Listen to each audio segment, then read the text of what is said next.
maybe just tell us a little bit about the company and how you guys first started?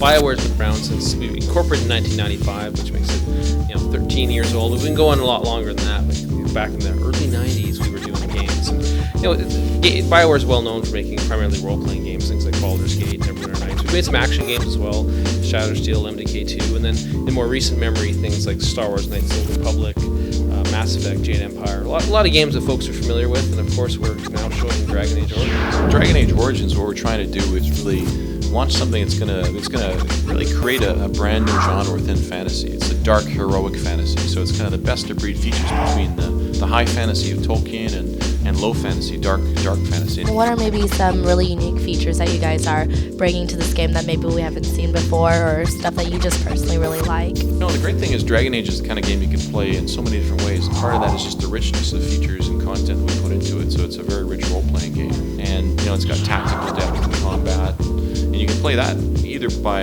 taking control of one character or by pausing the game, switching between them, or even going into a very detailed tactical combat system where you can assign tactics and kind of reprogram the AI of your party. The origin stories, the name Dragon Age Origins, is one of the things that we haven't touched on yet. It's actually one of the coolest features because it's several hours of unique gameplay that you have 6 different entry points to the fiction that all provide different origins that really affect the way that you perceive the world and the way the world perceives you. So you can play through each time as a different character and you get a completely different experience? Yeah, well, I think people respond to you differently, or the people in your party treat you differently.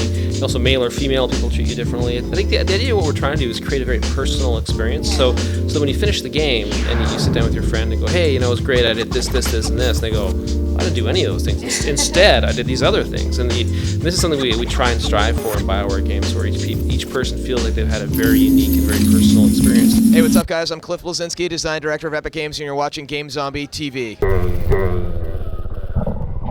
Game Zombie TV.